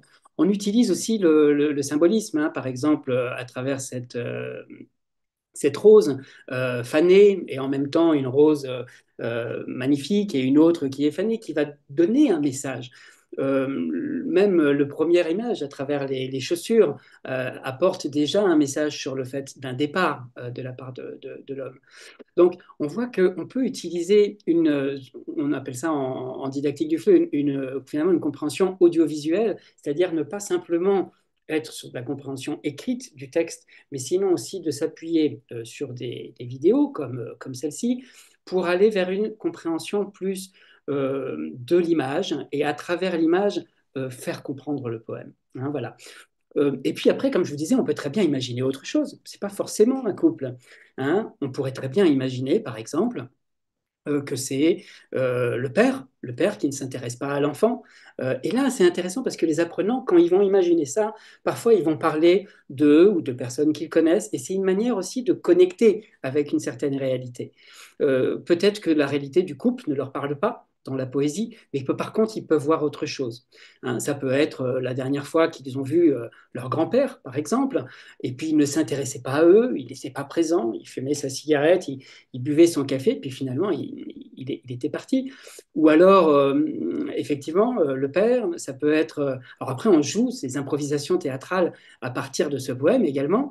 Et puis, je me rappelle d'une improvisation, c'était en Hongrie, lors de l'université d'été de Hongrie, il y a quelques années également, euh, où une troupe, un des groupes avait proposé le chien et le maître. Hein. Et le maître part, se prépare pour partir, et le chien est là, et il est catastrophé, il a envie de sortir, il a envie de partir avec son maître, mais le maître, non, imperturbable, remue son café avec sa cuillère, fume sa cigarette, met son chapeau de pluie et s'en va. Voilà. Hein, et ça finissait à la fin, je mets mes pattes sur ma tête et je pleure. Voilà. Donc on voit qu'il y a plein d'exploitations, comme je vous disais tout à l'heure, la possibilité de s'approprier l'œuvre artistique, hein, et de ne pas se limiter à sa simple lecture. On peut aussi retrouver, ben, par exemple, Prévert en bande dessinée, hein, donc pour faire le lien aussi avec le Liban.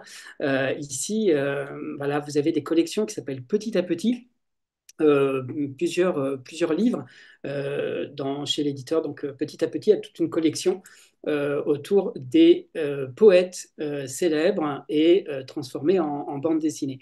Voilà. Et encore une fois, là, ça permet bien de simplifier, d'utiliser l'image pour aller à la découverte de la poésie. Hein, là, ici, je suis allé au marché aux oiseaux et j'ai acheté des oiseaux pour toi, mon amour. Mais là, on voit une émotion à travers l'image qui, parfois, n'est pas toujours évidente à identifier directement dans la poésie. Voilà, je vais passer avec une autre type d'adaptation, hein, puisqu'on était sur la thématique des arts au pluriel et de la peinture, mais je voulais l'ouvrir aussi vers d'autres types d'art, notamment de la littérature au cinéma. Un film qui a fait l'actualité là, en 2024 et qui était d'ailleurs dans la sélection du Festival de Cannes. On va reprendre bientôt d'ailleurs notre festifleux à Cannes. Hein. Cette année, il n'y est pas, mais les autres années, on était également au Festival de Cannes pour travailler sur le cinéma. Je vais vous montrer une petite bande-annonce et autant qu'enseignant de français, vous allez me dire, tiens, il n'y a pas des temps verbaux qu'on pourrait utiliser là, ça ne serait pas intéressant pour nous. Alors je pense que ça va vous faire tilt, vous aussi, mais d'abord c'est pour vous montrer comment est-ce qu'une grande œuvre littéraire telle que le Comte de Monte Cristo eh bien, peut être adaptée avec brio au cinéma. Je vous montre ici la bande-annonce, juste un petit extrait de la bande-annonce, les 35 premières secondes.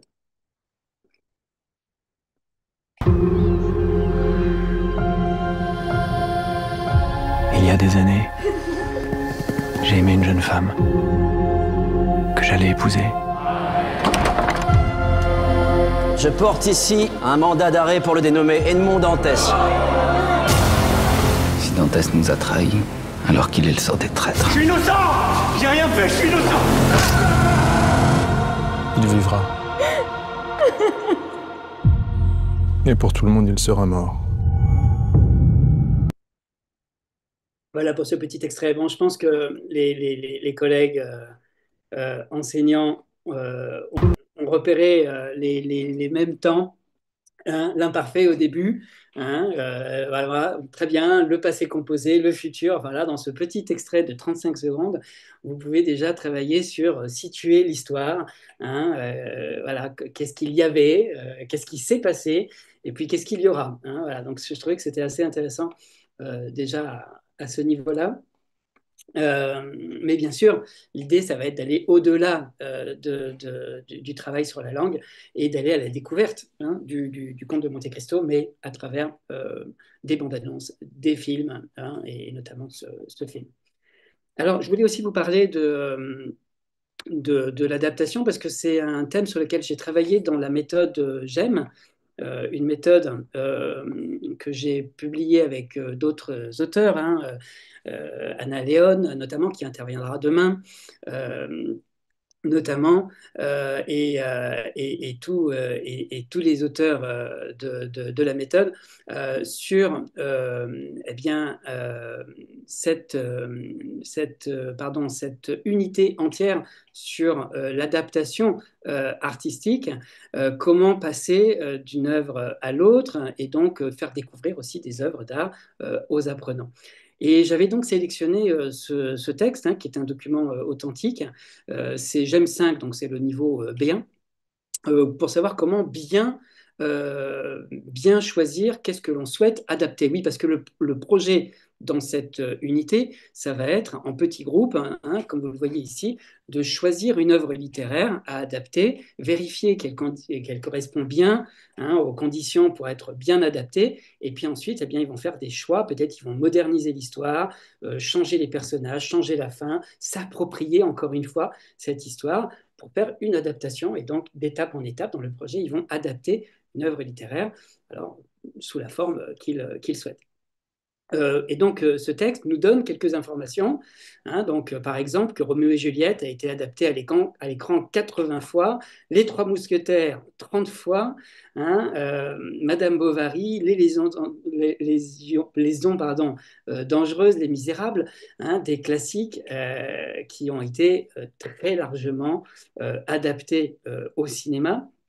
Et donc, pour le scénariste, hein, Philippe Lasserie, l'une des clés de cette réussite réside dans le bon choix de l'œuvre à adapter. Il dit l'histoire, quelle que soit l'époque où elle se déroule, doit avoir un écho chez le public qui recevra le film.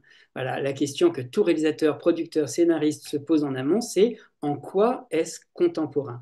Plus la thématique est contemporaine et plus le public y sera sensible. Voilà. Et après, il donne un exemple, hein, avec Germinal, hein, le roman d'Émile Zola, en 1985, et il dit un bouquin qui parle de contestation, de colère, de petits destins face aux puissances, oui, cela a du sens dans la France aujourd'hui. Hein, voilà. Et donc, effectivement, eh bien, ça va être intéressant de l'adapter au cinéma parce que ça nous parle. Et c'est ça qui est important, c'est que ça parle à nos apprenants. Si vous faites de l'adaptation artistique, eh bien, non seulement ça va leur parler parce qu'ils adorent le transformer en BD, parce qu'ils aiment peut-être plus la BD qu'une autre, une autre forme d'art, peut-être, mais aussi parce que l'œuvre originale qu'ils auront choisie, eh bien, ils vont se l'approprier, ils vont y mettre du leur à l'intérieur. Et c'est ça que je trouve particulièrement intéressant. Voilà. Hein, et donc ensuite, on demande dans la méthode d'aller faire des recherches, de voir les différentes adaptations qui existent, hein, etc. Donc, ce genre d'activité, bon, vous pouvez la trouver par exemple là, dans GEM, qui est donc pour les adolescents, mais vous pouvez aussi le formuler, le créer dans vos cours, l'ajouter à vos méthodes, de manière à aller au-delà de la simple découverte d'une œuvre d'art, mais aussi de les rendre actifs à l'intérieur du cours et de leur faire créer des adaptations. Voilà, et donc toujours dans GEM, on a travaillé également avec la thématique du théâtre au cinéma. Hein, donc là, c'est pas vers le film, mais comment d'une pièce de théâtre, eh bien, on arrive au cinéma avec donc une pièce qui s'appelle Edmond de Alexis Michalik. Alexis qui d'ailleurs devait nous rejoindre dans ces journées Festifleux, qui a été, voilà, on a été mis en contact grâce aux organisateurs du festival Oui à Barcelone, et on espère vraiment, donc il ne pouvait pas aujourd'hui ni demain par rapport à son calendrier, mais voilà, on espère vraiment pouvoir l'avoir sur un prochain événement que l'on va bientôt programmer. C'est un metteur en scène très connu, qui fait un travail extraordinaire et qui a été très largement récompensé. Hein. Par exemple, sa pièce Edmond a reçu déjà 5 Molières et il a été aussi récompensé comme meilleur auteur francophone de pièces de théâtre. Donc voilà, un travail qui existe déjà depuis plusieurs années et qui a été vu de nombreuses fois. Et donc là, dans cette leçon, eh bien, on travaille sur eh bien, la pièce Edmond, dans un premier temps. On écoute une interview d'Alexis Michalik sur comment est-ce qu'il a adapté finalement et pourquoi il a adapté cette pièce de théâtre en film, puisqu'il existe également une version filmée. Alors je vous laisse ici écouter l'interview, je pense que j'ai encore un tout petit peu de temps pour vous la diffuser, interview que vous retrouvez également dans la méthode.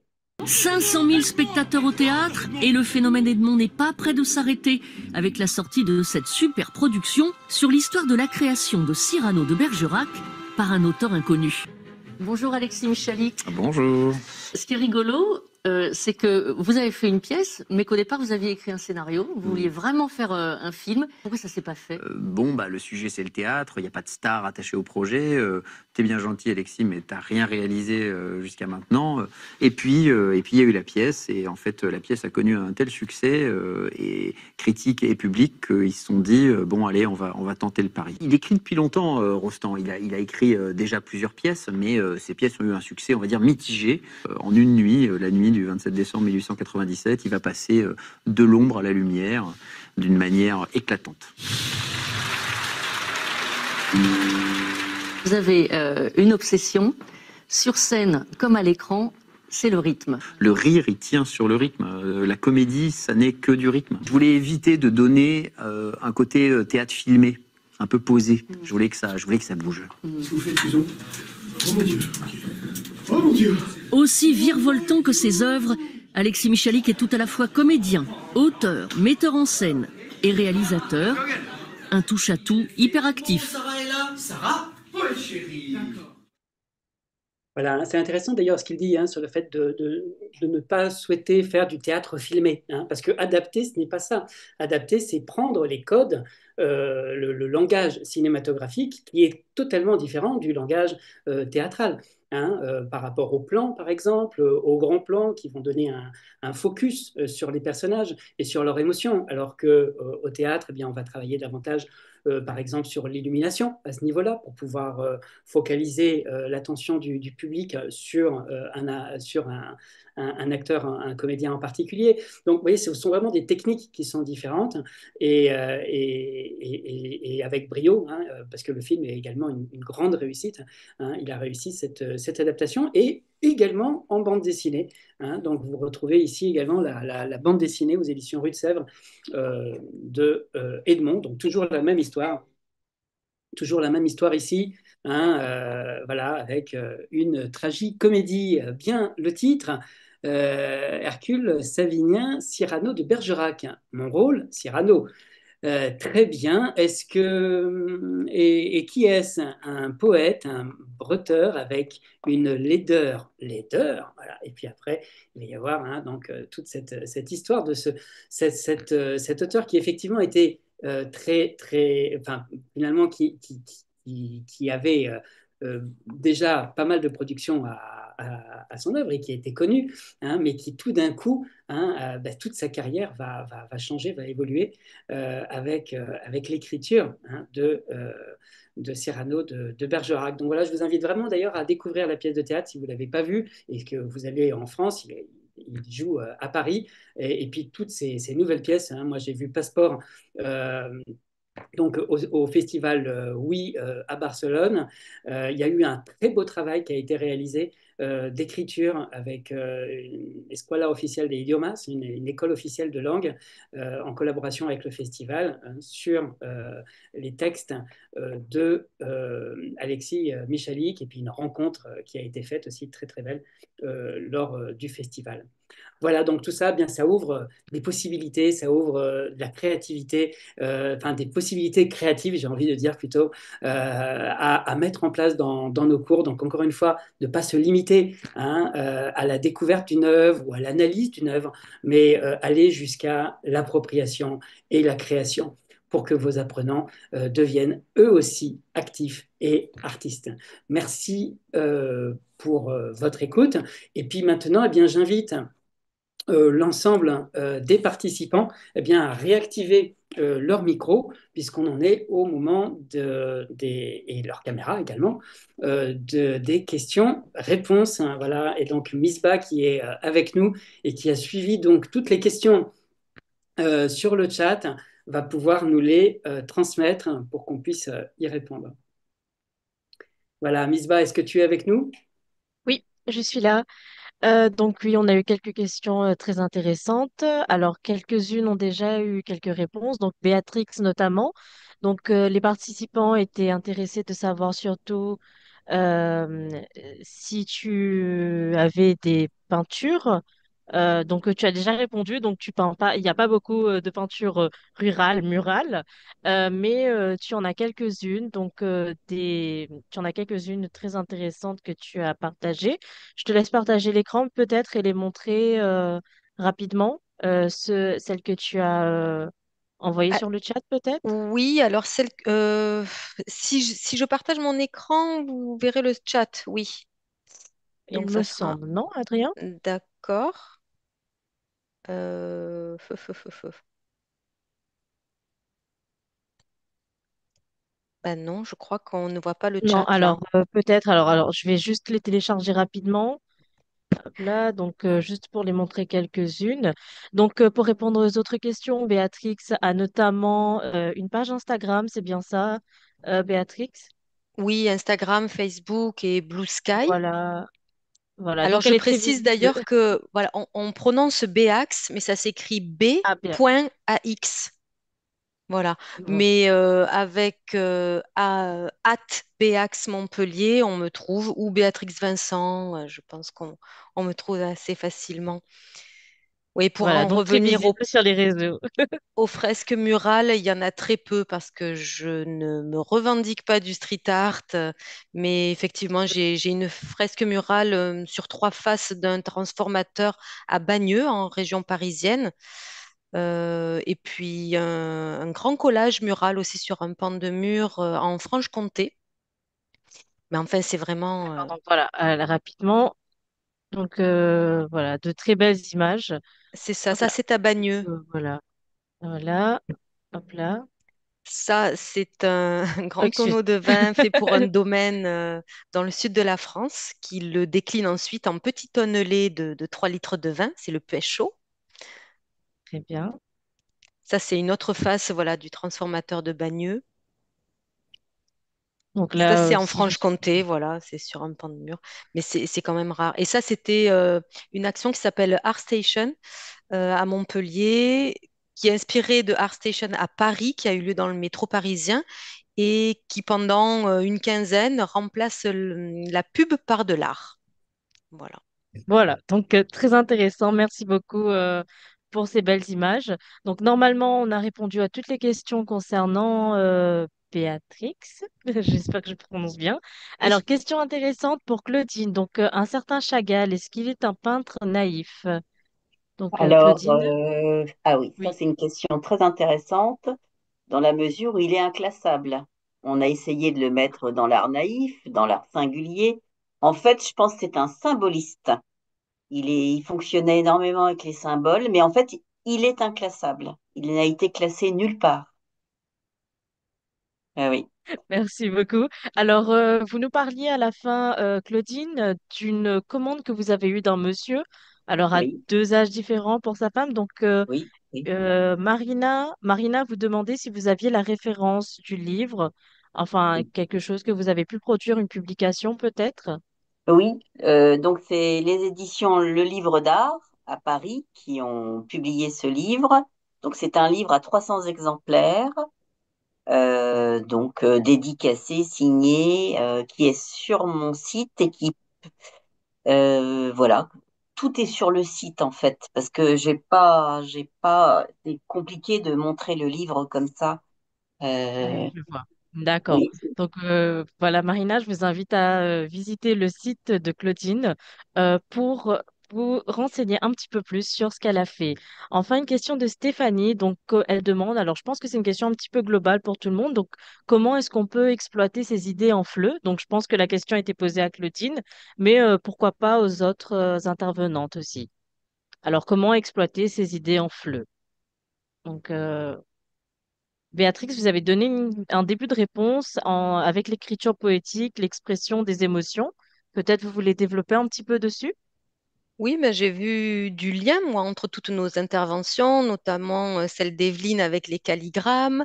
Et euh, il y a beaucoup d'autres artistes contemporains de street art qui utilisent l'écriture, notamment à la craie dans la rue, en jouant sur le signifiant et les signifiés. Je pense à Maru par HB, je pense à Petite Poissonne qui écrit, ça fait des petits poinçons en fait, sur les bancs, comme on a vu dans la déambulation parisienne. Il y en a une multitude d'autres. Je pourrais en donner une petite liste que je suis sur Instagram parce que j'aime beaucoup. J'en suis assez friande. Et puis, Adrien a parlé de passer par le corps. Il a parlé du théâtre et des positions qu'on pouvait faire d'après les tableaux. Mais je trouve qu'effectivement, il y a le corps, il y a les émotions, l'expression des émotions, arriver à dépasser le j'aime, j'aime pas.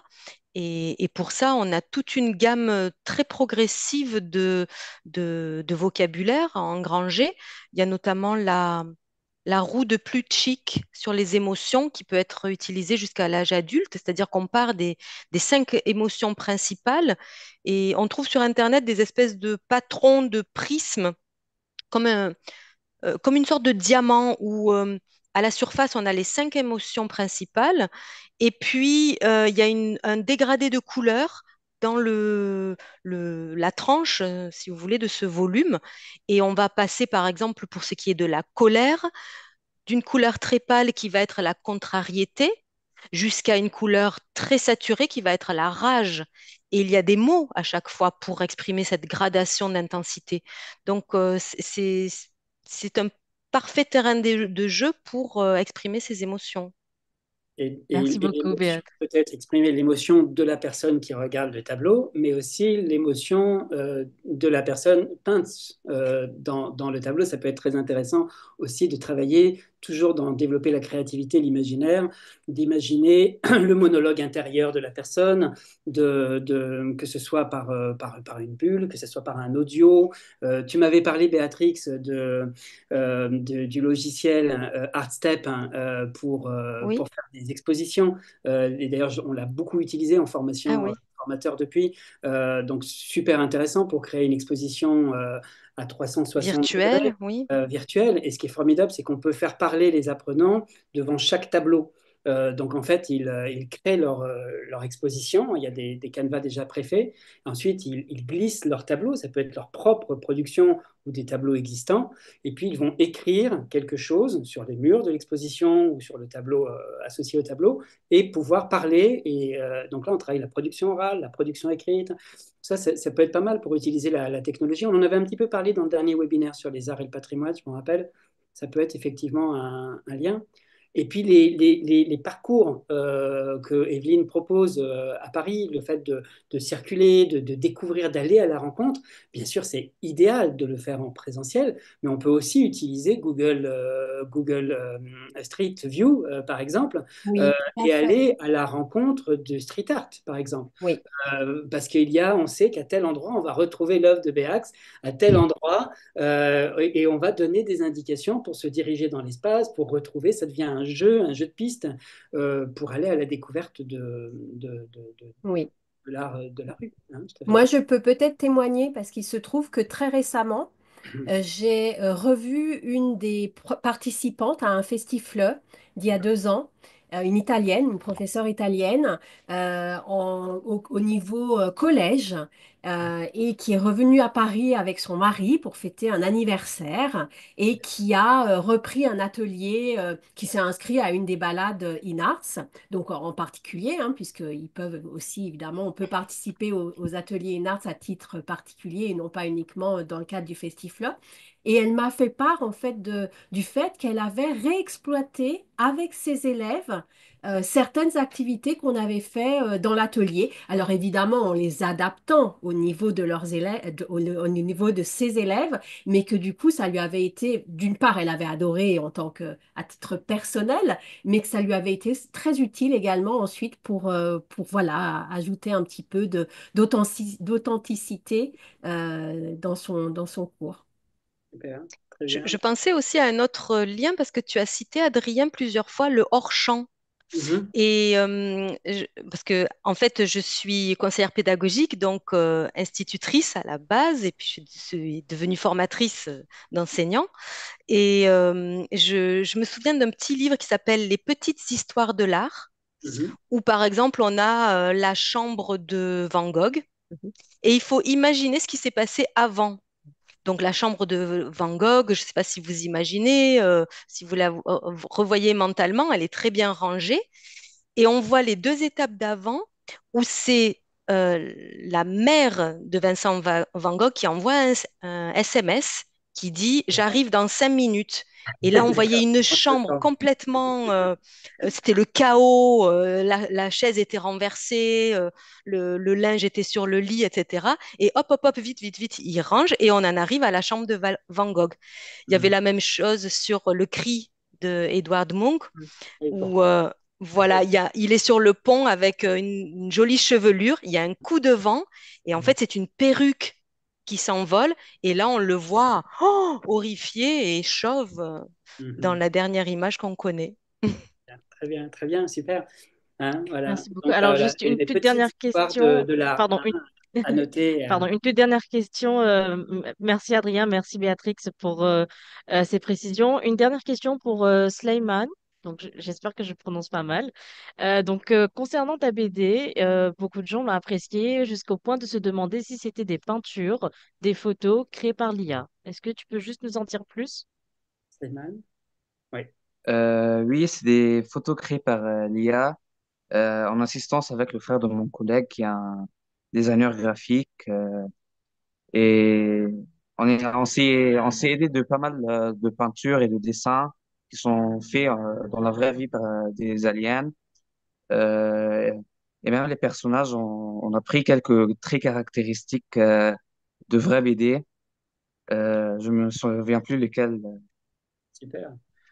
Mhm. D'accord. Merci beaucoup, Sleiman. Bien. Je pense qu'on a fait le tour de toutes les questions. J'en ai pas oublié.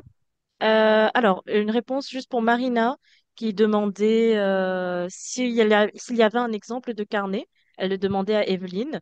Donc, Evelyne nous dit que oui, il existe de nombreux exemples de productions qui sont publiées sur la page Insta de InArts, donc arobase InArts Paris. Et Sur Adrien, notre site, on va mettre tous les liens voilà, de Béatrix, c'est de ça. Claudine, d'Evelyne, voilà, de Super, l'élève merci. qui vous remercie encore chaleureusement. Et vous aurez tous les liens vers leurs travaux. Oui, Misbah, une autre question? Juste Nathalie qui demandait si elle aura accès aux supports, donc les supports utilisés enfin, durant cette présentation. Alors ici directement, non. Par contre, on vous les a présentés, donc vous pouvez revoir tout sur le replay.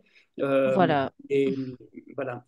Mais par contre, sur les festiflux, effectivement, les stages présentiels, là, vous sortez avec un catalogue complet d'activités, etc., imprimé, etc.